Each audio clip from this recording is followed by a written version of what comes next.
On a December morning in the cold and hectic Manhattan streets of New York City, Donald Trump drove his luxury car through the snow-covered streets. The city was bustling with New Year's Eve preparations.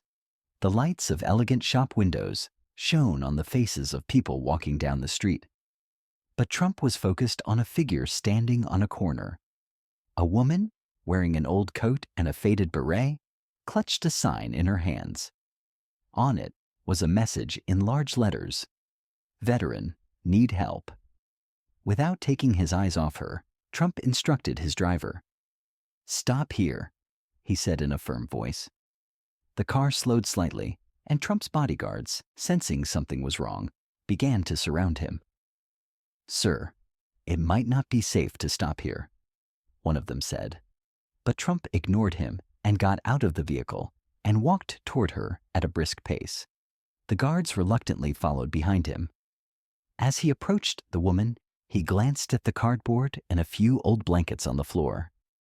When she looked up at him, their eyes met. Her face showed deep fatigue and a slight uneasiness.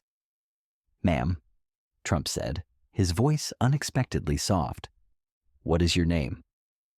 The woman looked puzzled at first, then answered in a slightly lowered voice, "Sarah Whitaker. I am a retired police officer." Trump knelt in the snow and descended to her level. "Why are you sitting here? Don't you have a seat?" Sarah paused for a few seconds, then took a deep breath. "I was injured in an operation," she said. "That's why I retired early. I had a hard time and eventually lost my house." Trump struggled to digest Sarah's words, unable to take his eyes off her pale face. "This is no way to treat heroes in this country," he said, trying to control himself. "Margaret," he said to his assistant, "we need to help this lady." The confusion on Sarah's face gave way to a faint glimmer of hope. Trump took a handkerchief from his jacket pocket and handed it to Sarah. "Everything will change, Sarah. Don't worry." A car that Margaret had organized was soon there. Trump helped Sarah into the vehicle. "We're going to take you somewhere warm," he said. "I can't let you stay here." As Sarah got into the car, she stopped for a moment and looked at Trump.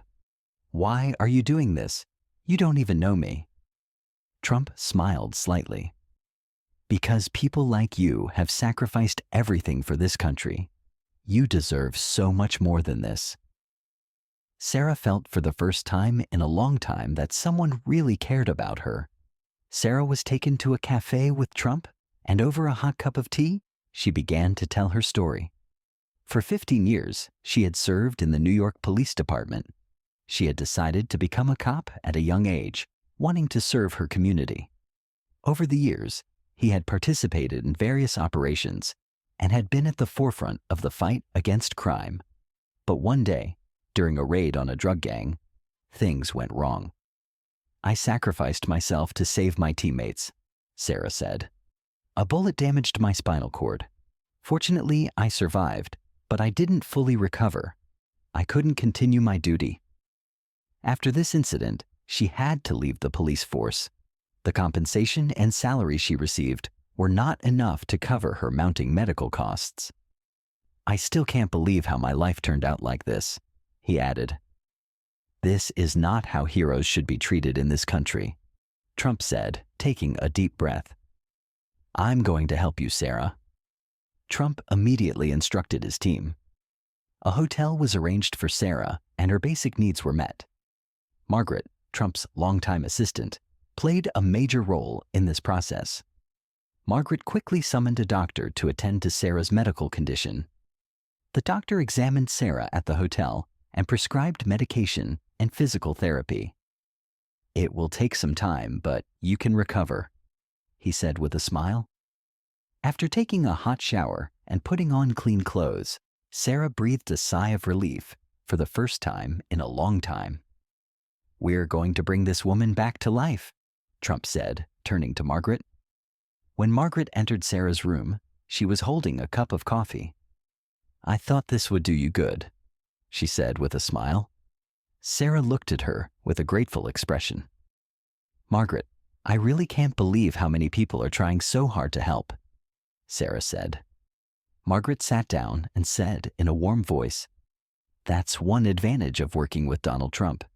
He really cares about people's stories," she said. "But more importantly, he thinks someone like you deserves a lot of help." Sarah took a deep breath. "For 15 years, I helped people. I protected them. But when things went wrong, no one was there for me. To suddenly get so much help now, it's amazing." Margaret gently touched Sarah's hand. "We can all go through difficult times, Sarah. What's important is that the right people support you. Now is the time for a fresh start."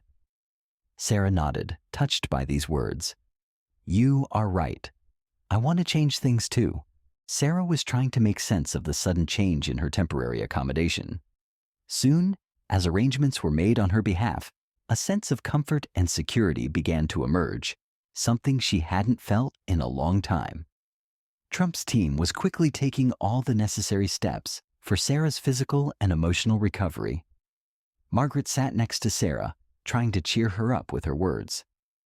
"Sarah, we have a plan to get you to a better place, but we need to work together to make it happen. You will meet a wonderful person called Lisa. She and her team will help you rebuild your life." Sarah shook her head and said, "I can't believe how much effort they're really putting into this. No one has cared about me like this for years." Margaret smiled as she checked her notes. "That's one of the beauties of working with Donald Trump. He values people's stories. But the most important thing is that you are worth the effort. Lisa has a lot of experience working with veterans. She will provide you with housing, training, and support." Lisa shook hands energetically with Sarah when she arrived for the meeting. "Hi, Sarah. I've been looking forward to getting to know you," she said. Her warmth immediately put Sarah at ease. "Lisa, for the first time since I've been here, I see a glimmer of hope in my life," Sarah said. Lisa handed Sarah a folder and said, "This is our first step.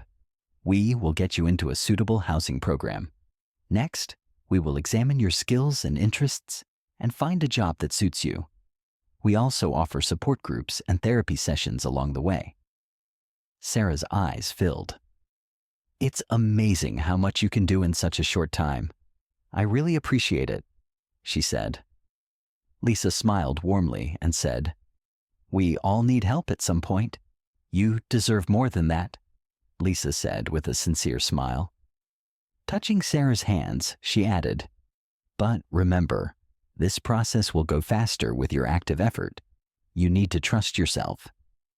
Margaret sipped a coffee as she watched the conversation. "Sarah, this is just the beginning for you. Trump is doing everything he can to support you. But the most important thing is that you believe in the process." "For the first time in my life, I believe that things will work out," Sarah said, taking a deep breath.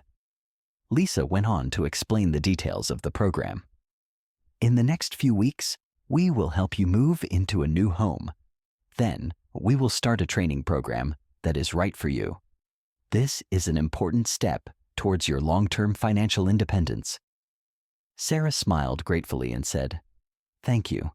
I am really lucky that so many people believe in me." Within a week, Sarah was in temporary housing. Trump offered to pay the first year's rent and gave Sarah a check for her immediate needs. Sarah began to recover physically and mentally. When Trump visited to see Sarah's new home, they began chatting in a warm atmosphere. Sarah turned to Trump and smiled. "You changed my life. I will never forget it." Trump smiled slightly and said, "Sarah, you deserve it. You've helped others for years. Now it's your turn." Sarah took a deep breath and said, "Sometimes when you think it's all over, someone reaches out to you. It changes everything," Sarah said. Trump nodded slightly. "We all need help at some point, but the important thing is to look at it as an opportunity and move forward." The two chatted for a while longer. Sarah was happy to have a peaceful start in her new home, and Trump left with a quiet contentment at having been instrumental in changing another life.